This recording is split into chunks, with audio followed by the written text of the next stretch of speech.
since the beginning of the school, from its early days, their driving mission and purpose has been educating and preparing men and women for Pentecostal ministry. Right. There are a whole lot of things we do here at the Bible school, here at Free Gospel.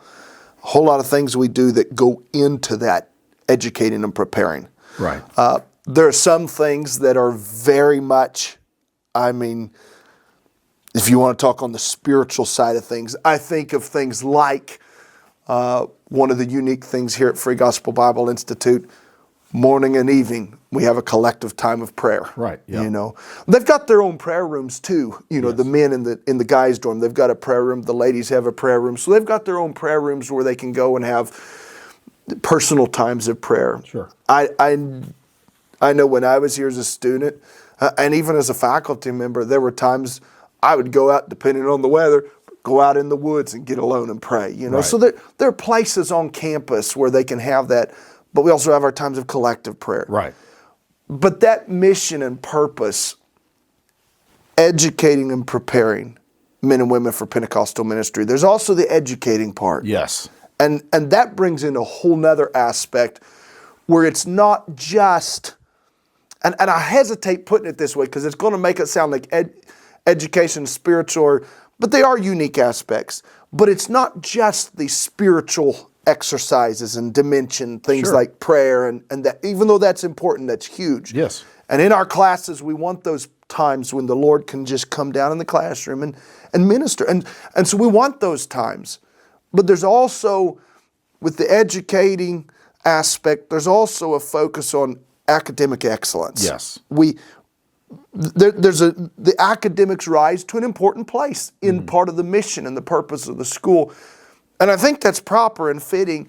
And I want to just kind of discuss that with you, some of the academic side. Yeah. I'm going to go all the way back into Scripture and find some of the foundation for it. Yeah.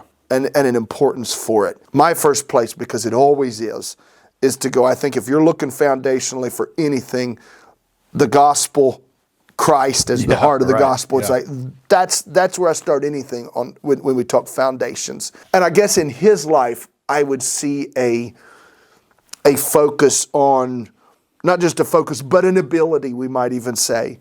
You can see the evidence, the fruit of a life of study, even in the life of Christ. Yeah. And that's where I'm going to see him in his ministry. The same Christ can talk to a woman at a well side and see God move in her life and see her find help right there at that well side. Yeah. Just a common individual. Yes. But that same Christ could also stand surrounded by Pharisees and Sadducees and lawyers of his day and meet them on their own turf. Yes. And field questions from them. Yes. He wasn't, his teachings, he wasn't just willing to engage the common person, and when questions were given, he'd, it's off, I don't know, I don't want to engage, don't know how to do that. But he was totally comfortable sitting there and taking questions from lawyers who were even trying to trip him up. Yeah. And so that's where, when I talk about academic excellence, I find the foundation, this is important, because if he's the model for us in all things, in his ministry, he was willing to meet even the most well-studying in his day. Yes. And engage with their questions, give them good answers. So much to the point that one time it said, no man durst ask him any more questions. They hit a point where it's, we can't, we can't ask him any more questions. Yeah, so for me, I think too, and you brought out Christ being the model. Sure. And I think that's right. But I think one of the things, and we emphasize this here, at least, I think we all do. I believe we all do. We emphasize the fact that this concept of academic excellence and being able to do things like that, again, is not exclusive to just any certain particular ministry position within the church. I think, I'm of the opinion that everyone, if you're a Christian, should be able to handle the Word of God and to respond and to talk with people concerning these things. And I think that's Peter, I believe it is, that talks about being able to give an answer for the hope that is in you, and that's a blanket statement that doesn't just encompass the pulpit ministry or the leadership in the church, but that's a statement that encompasses everyone. All of us have a responsibility to do that, and so Jesus being the example, as you mentioned, where he could talk with a woman, a common person, woman at a well on her level, and at the same time have the ability to meet those lawyers and doctors in the synagogues. He could meet them on their level as well. And that's one of the things that I think I believe we try here in this atmosphere to cultivate, is that ability. You have a responsibility to witness to people out on the streets that may not have a scholarly background. But at the same time, you need to be well versed in the Word of God and what you believe enough that if you do encounter somebody that does have a scholarly background, you could respond. You could talk to them. You could be able to share the gospel with them on their level. And I think that's an important thing that everyone should be able to do. Sure. And I might also, when it comes to academic excellence, I might also mention the fact that we're all unique. Yeah. We all have different abilities, strengths, That's true, weaknesses. I don't want to put such a high picture that somebody says, I could never do that. Yeah. In academic excellence, some of the things that go into it, yes, it's writing papers, they're taking tests, we're studying, and we want to get into some really good material and learn and engage and grow by learning and engaging with that material. But I also want to say, when it comes to academic excellence, one thing we don't always think about, and we don't, connected to academic excellence, would be things like humility. Yes. And so for those that are going to pursue academic excellence, I think humility is a huge part of that and greatly important. And so what that looks like in practical ways might be something like this. For a student who has applied themselves, and they may or may not ever be at the place, maybe think of some students you've taught here for several years. Maybe some of those students, some of them may far surpass anywhere where you or I ever reach in our studies. Sure. But there may be some of them that they feel like, I don't know that I'll ever be where Brother Jellison is, in his studies. But academic excellence includes humility. Yeah. And so someone who's applied themselves, they know, because they've sat under good teaching and they've read books and researched things and went those directions, because they've done that, they know, even if I don't know what the answer is right now, I know there are good answers. Yeah. And so if they ever engage somebody, maybe it's on a street, maybe it's in a coffee shop, who knows where they're at, but they engage somebody and they're talking about the gospel and talking about scripture, and there are some really tough questions. Most people, I find, just on the street, day-to-day conversation, most people have fairly simple questions. Yeah. We really do live in an hour that I would say our culture is more and more biblically illiterate. That's fair. And so very rarely do I meet people who have really tough questions. Yeah. They're out there. You'll meet them from time to time, but they're more of a rarity because our culture is more and more biblically illiterate. Not that they can't read the Bible, but they know less and less of it. Yeah. So when you're out there, if they do encounter someone who has questions and they say, man, I don't know how to answer that. With academic excellence, part of what we want, they might not all be someone who can, just like Jesus, stand in front of the best lawyers of the day and answer all the questions. But they know that there are answers, and they know how to find those answers. And now they're prepared in a place where, with humility, they could look at someone and say, that's a really good question. Yes. I don't know right off what the right way to answer that is, but I know someone who might. If you'll give me a couple of days, I'll get back with you, and I would like to have this conversation again, and I want to see if I can get you a better answer. I think that's a healthy practice. So, for example, there have been times, that I've had conversations with students here that they have asked me questions I didn't have the answer to. Sure. Like, I certainly don't want to ever portray like I know everything, and I've told people this.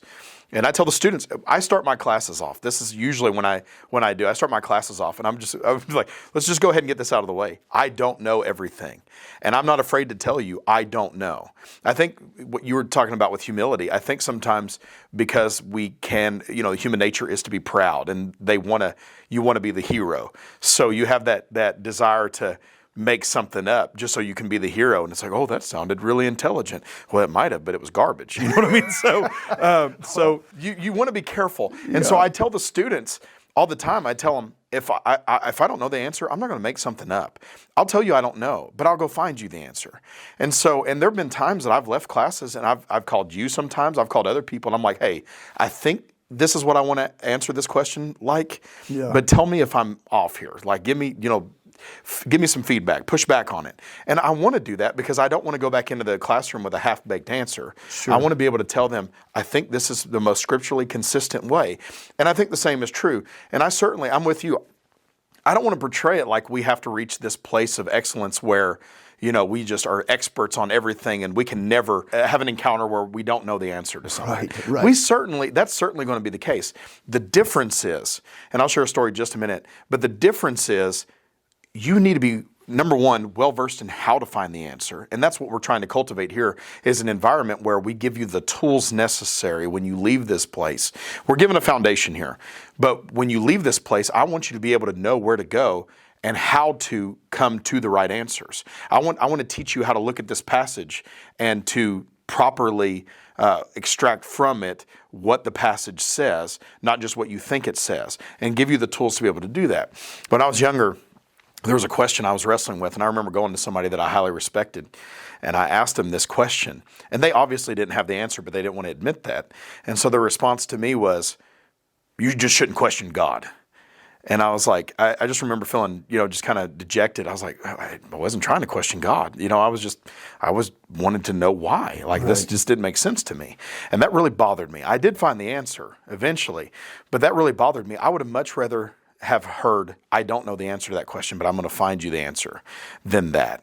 And so that's one of the things that I'm trying to cultivate here too in these young people. It's don't have that approach to it. I mean, it's okay to not know the answer. Find the answer. Right. That's part of what it means to be what we're trying to cultivate here in this atmosphere of education is I want to give you the ability, the tools necessary to be able to do that. And there are, honestly, when you talk academic excellence, there are, honestly, you mentioned finding tools and resources and research and the ability to find answers. There are a lot of places that you can find and that has pros and cons. Yeah, that's fair. It can be a huge blessing, and it can also create difficulty because you can find so many different answers, so many different places, and it's so part of it is knowing not just I can go find it, but there's also going to be something, can we say, not just humility, but there also needs to be some honesty and integrity, and maybe they go hand in hand with that. Yes, yeah. But honesty and integrity, and willing not just to find an answer, but a good answer. A good answer. And that means there are going to be, if we're talking academic excellence, I used to tell my students here, and I'm sure you probably do something similar, but I say, it might have its purposes and its helpfulness, but Wikipedia isn't the place you get all the answers from, And so there are better resources than others. Yes. And one of the things we do want to do is introduce them to some of those. Right. And that's going to come, there's going to be a variety of ways they're introduced to those. Oh, yeah. Sometimes it's things like, here's an author that's got some good material. Yes. There are better authors than others. That's just a fact. Yeah, there's some authors that are better on a particular topic. Some authors, hey, they're good on this topic, but maybe they're not as good on this topic. Right. And so some of it is introducing our students to resources like that. That's right. Some of it is, man, I'm so thankful for what I got to have when I came here as a student, because I came here in 2005, graduated in 2008. And when I was here at Free Gospel Bible Institute, part of it is not just introduced to books and authors. That is a part of it. Yeah. And it has its place, and I think it can be important. But then also people that you get introduced to. Yeah. And I think of different teachers that have come through. And we've had some teachers through the years that have come through, and I think of even some of our adjunct professors. Oh, yeah. For me, when I was here as a student, and I better not say who my favorite teachers were, because then if any of my teachers are listed and they don't make the list, they might be worried. No, I enjoyed them all. But there were teachers that were a great blessing to me. No doubt. And there were things that I came and I just, it was like the light bulb just came on, while they were teaching. I get it now. I see that. I didn't see that before. Right. And it had a tremendous impact on me and helped me a lot.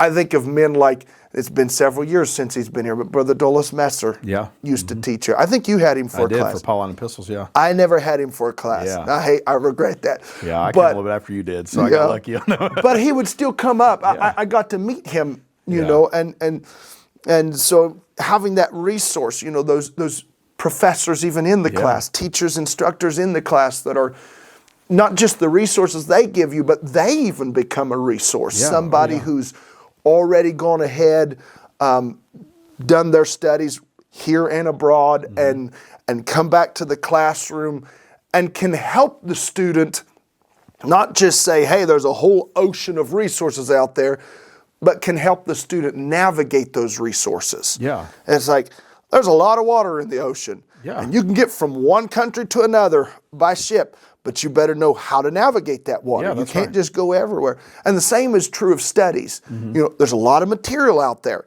but you can go all over the place, and you need to be able to navigate it and find some good material. Yeah. And that's one of the things we can do. There are a number of teachers and instructors that have come through here through the years, but I'm thankful for the ones that I got to meet and even in my time as a student and utilize as a blessing and a gift to help navigate some of that. Even here, being an instructor here myself, I don't ever want to give the impression that once you graduate, I'm done with you, by any stretch of the imagination. It's like I've had students, and I encourage it if they do. I realize my schedule stays full sometimes. I get busy with things between family and school myself and working here, teaching classes.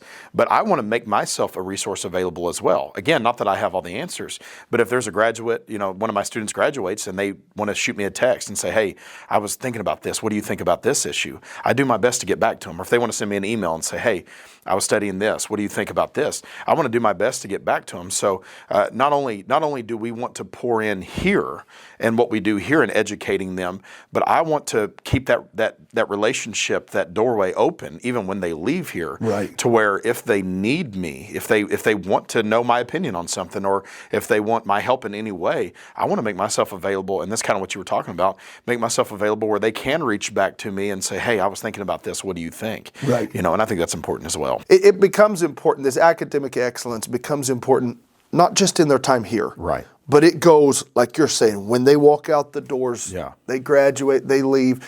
It's important, and they can bring that. They can become a blessing to their local church where they are. That's our hope. And it reaps, a harvest by way of them being able, whether they're in the Sunday school classroom or preaching somewhere, and hopefully it can impact in a good way and help them in their ministry as they're reaching others. Because there are people out there both in the church and out of the church that have questions, that need help navigating. And where do you find good answers? And they then become blessings right in their local areas where God puts them to others around them. I don't know that I could really honestly, Brother Jellison, walk away from a conversation about academic excellence. And we mentioned some teachers. Sure.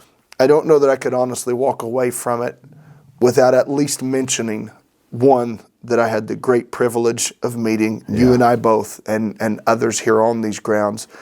And that was a man by the name of Dr. Timothy Hudson. And his impact here at this school. If you want to talk about a man marked with academic excellence, he was a man who was well studied. One thing I love about the life of Dr. Tim Hudson is the fact that it wasn't just academics or spiritual. But he was a man who exemplified the life, a spirit-filled life. And he was well studied and pursued academic excellence. And I will forever, the rest of my life, count it a great honor to be able to say I knew him. Yeah. And I was here when he taught here. I never had him as I was never a student in his class. Yeah. He started coming teaching after I'd graduated, but I'll forever count it an honor to be able to say I knew Dr. Timothy Hudson. I got to be lucky on both sides of that because he started teaching here. I was a midtermer. So the year that I graduated, he started teaching here, and I got to be in his church history class. And I remember it. I mean, it was great. Like he had a way of captivating you when he taught, and he had these slides that he would show you. And then the other side of that I got to be lucky in two ways, really. One, I got to teach here. I was teaching here while he was still coming here to do his intensive. Right. So I got to not only did I get to have him, but I also got to teach alongside him. Not only was he well-rounded in all those areas, but he was just a down-to-earth guy too, because he would always have Tootsie Pops with him. And my kids, man, they would go over. He would stay at the cottage across campus, and he was the candy man. And so he'd give them suckers, and so he was just a well-rounded.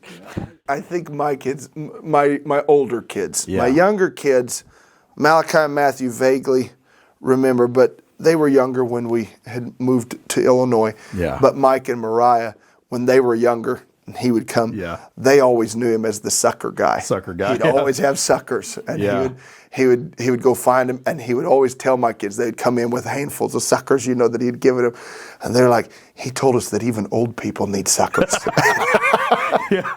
But no, like you said, he's just down to earth. Down to earth. He could engage with a child, Yes.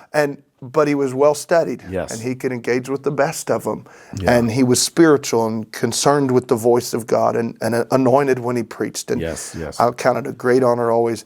And it's my prayer and hope that in years to come that we continue to foster that academic excellence here, helping them navigate there's a bunch of material, but helping them navigate through the material and seeing some good answers, good resources, both for ministry and life. Right.